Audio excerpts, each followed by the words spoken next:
Okay. So this is it's sort of an interesting topic a little bit because for one, I am like very, very interested in psychology, and I think whenever like a phenomenon is explained to me and I can start like applying it to everyday life, like for example, like this is not necessarily so much psychology, but it's like logical fallacies, for example. Yeah. It's like once you know what logical fallacies are and you start to spot them in the real world, it makes you so much better equipped to communicate with people about what they're doing. Right. Because so every single one of them is almost always somebody just baiting you into some other avenue. Like they are taking you away from the main argument. The main argument. Yeah.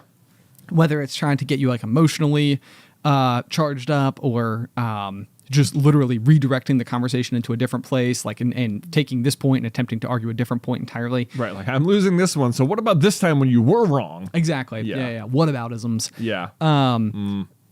But one of the things that I've been thinking about a lot lately is like I think, and maybe this is me being at the center of my own universe. Aren't we all?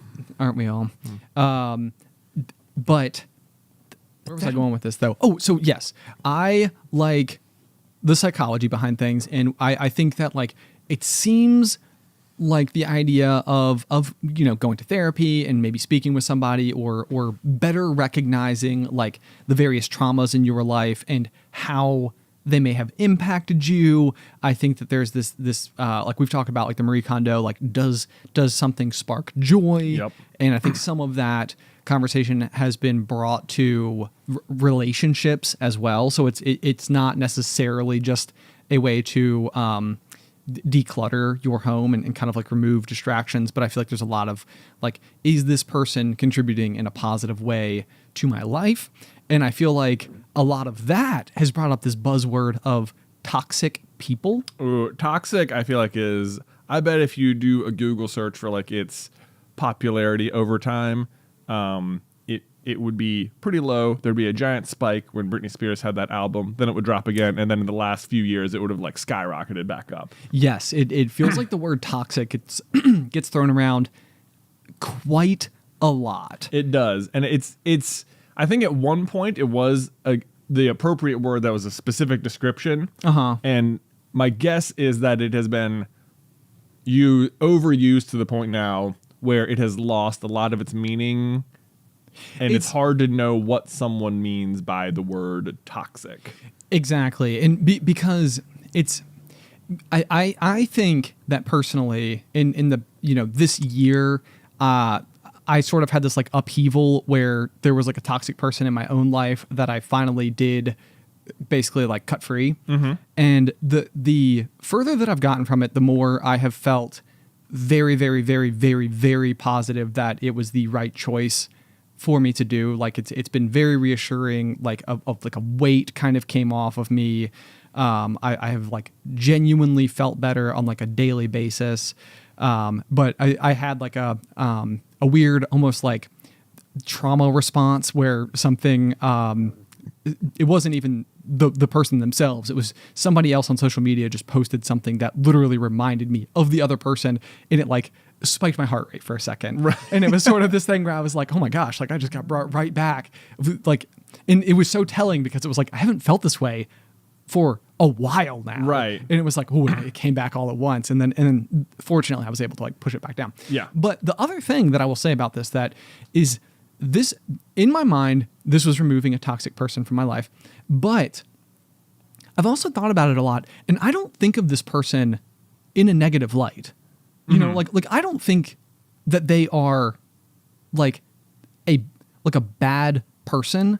I think that there are like reasons why our interactions didn't work well together. I think this is part of like the disambiguation of the word itself, where it's like, where I think earlier in many episodes ago now, you discussed like learning more about the difference between the words like stress and anxiety. Yes. And it was like, I used to just think of anxiety as just like generally feeling worried. Like I was anxious about going on stage, not as like a full, like a condition necessarily. Right. But I think because I saw you put this in the show notes, so I sort of looked up because I was sort of right. Like I was sort of right there with you, just not knowing yeah. I think the word toxic gets thrown around a lot to describe anyone who can like disagree with your point of view, or maybe just disagrees with you a lot, or maybe just someone that you just don't like. You just don't like. Yeah. Which. Does that make them toxic, or does it just mean that you're just not compatible people? Right. And so I think you're right. Based on like sort of what I found, it seems like it's almost more of a condition. It's not necessarily a trait. It's almost like a trait. Yeah. Oh, okay. I maybe let me get some clarification, because I was asking like a condition. I maybe what I was thinking is that a toxic relationship is not really defined by a trait of both people, but like a condition of the relationship itself, or part of a circumstance. Like the circumstance is toxic, even if both parties themselves maybe aren't toxic. Or would you say that this toxicity is in fact a trait? I think it's like an actual trait that like someone has. Not that it means that they are like necessarily actively mean, or that they are like intentionally malicious in any way. Not that they're like might even not be trying to cause you like physical or mental or emotional harm. Right. It is just like it is like become a trait of them I see what you're saying. Like in an uncontrollable way. Right. That feels very correct. It's sort of like, do you remember, I think maybe a good example, maybe not a good example, but there's an episode of How I Met Your Mother where Ted is riding the bus and he keeps pointing out different like crazy architecture things around New York City and like trying to get excited about it with the other person. And he says, and eventually by the end of the episode, he's like, kids, if you can't spot the crazy person on the bus, it's you.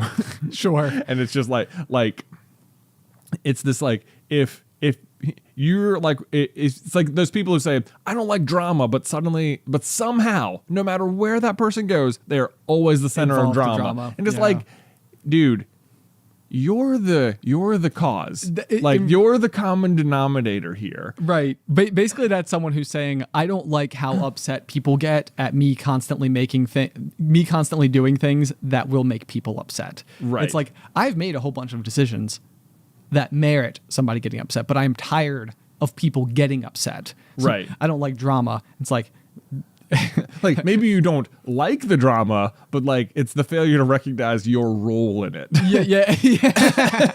That's extremely well said. Yeah. I like that. So did you write down some traits here? Because I think this could be maybe a good way to help people spot if a relationship is in fact. So this is, I looked it up. These were the top 6 traits of someone who might truly fall under the definition of the word toxic, according to WebMD. I don't know how seriously anyone super takes WebMD.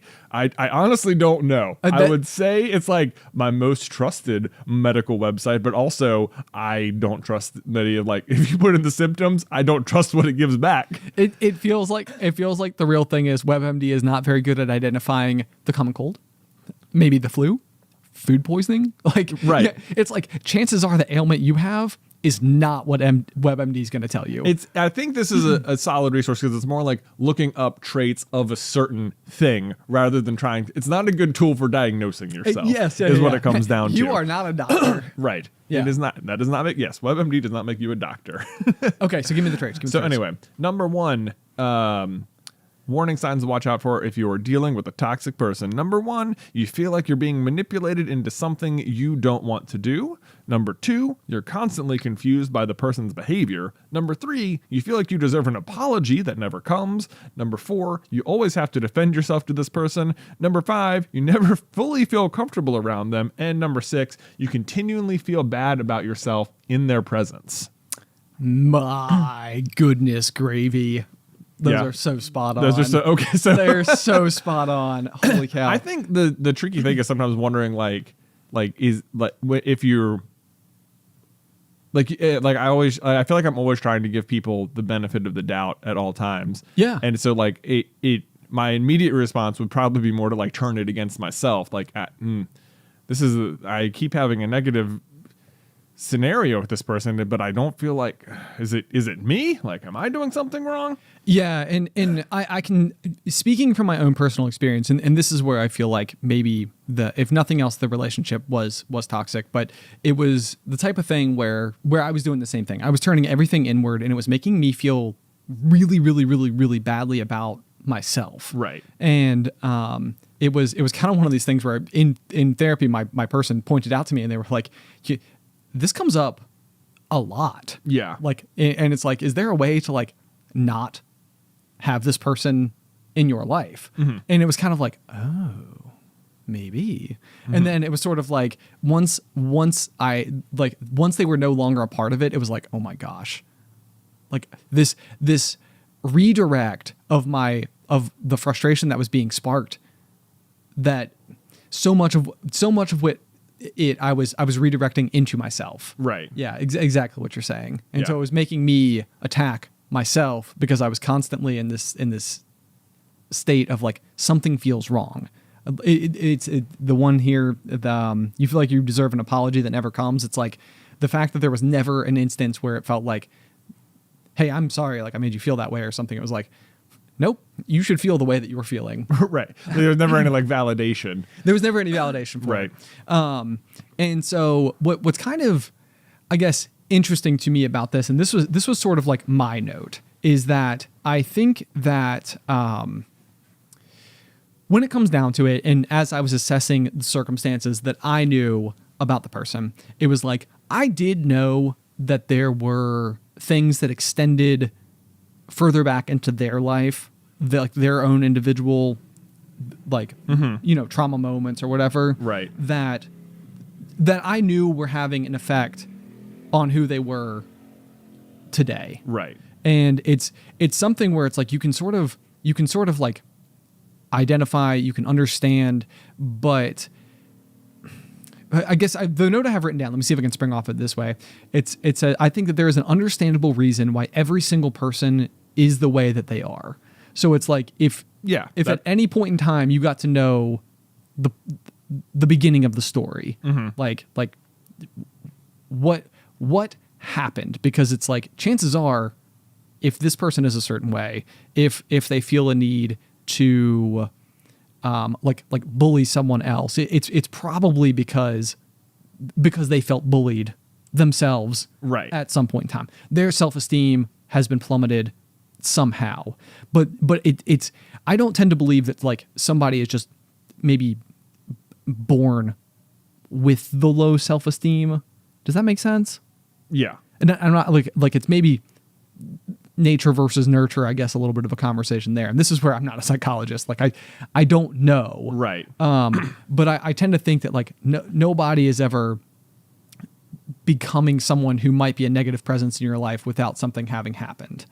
I'm trying to be very like, Yeah. I mean, I'm glad whoever this person is you've managed to like find a way to separate, yes, or at least alleviate that mental burden. I feel like what you're trying to get at, that like, just because someone's a negative force in your life, that they're not, like, maybe not trying to be that way, or yes, I think so. Or it's like a certain amount of, I think that as like a collective, we're getting better at understanding those moments. And maybe this is what I'm trying to say, is like, we're all starting to understand like we can relate, or maybe we had a similar moment that happened to us that made us feel a similar way, or maybe we had a completely different thing that landed us in the same spot. Okay. Like insecurity was born from somewhere, and insecurity manifests as something. I think what is kind of like the next step is sort of that question of like, is there a way, as we've like identified a lot of these things, and as we all move forward, to almost like cut off the head of the dragon, so to speak, mm-hmm. so that like maybe there's, I mean, you can't eliminate all traumatic events because things happen, it's like, and not all things that happen are caused by somebody doing something that is mean or unfair. It's just, right. Sometimes bad things happen. But is there a way to develop or get better at attempting to ward some of these things off sooner? That is a great question, and the answer is I don't know. I would imagine that as more time goes on, the answer is yes. But like it is, I feel like you very much have your finger on the pulse of something here, because literally just this morning I was like scrolling through TikTok and I saw this little comedy bit. I forget who the comedian was, but the bit was they were poking fun at millennials, which you and I both are. And they were saying, I feel like our problem is that we're like really self-aware, but we don't know what to do about it. Yes. Yeah. Yes. It's just like, oh, I've got anxiety. And they're like, oh, what are you doing about it? Nothing. Nothing. What I'm doing, I'm letting you know so you can work around it. Yes. Yeah. Okay. You're saying it exactly. No, that's nail on the head. We are starting to learn the side effects of these moments of our life, and I think we're with that information in mind, we might be better equipped as we go through things to even communicate to someone else. It's like this circumstance made me upset because it took away my sense of security, and it's like now we can identify it, but it's almost like, why do you have where does the original source of the need for security come from, right? Or what is the other aspect of your life that has caused you to feel a sense of lack of security? Yeah. And so I think that I was talking to Alice about this the other day, because we're looking at baby Addison, like all we want to do is everything we possibly can to just support her in life as she goes forward. Right. And I'm like, inevitably there's going to be something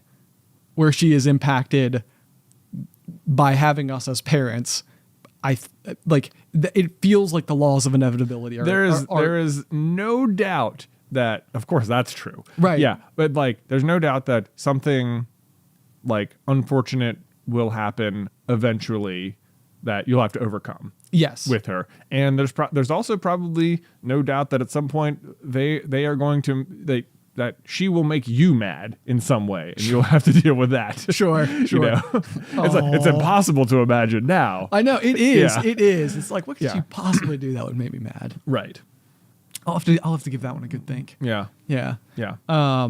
But it's like that is like one of those things where it's like, okay, I want to take what I've learned. I want to take the things that as an adult I've been able to recognize, like these moments made me feel this way, and it's like I want to make sure that those things don't happen. But it's like, is what's going to end up happening is that we all have a flashlight in a dark room, and we all have the ability to point the flashlight where we think it needs to go. Yeah. But it doesn't mean the rest of the room isn't still kind of dark. You've got to watch The Shrink Next Door, man. Oh, really? You've got to watch it. Okay. Oh man, I feel like you are super going to have many things to say about it. To circle back, I think your original question here was, are toxic people really all that toxic?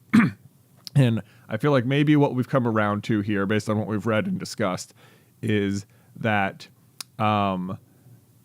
toxic people are if you're creating a toxic presence around you, that is real. It does affect other people in a negative way. It is probably not necessarily intentional. It might be outside of their control, but the effects are still real, and it is not just something that has to be ignored or worked around. Yeah. Is my overall takeaway. Okay. You put a nice, happy cap on that. Thank you. We're concluded. Transition.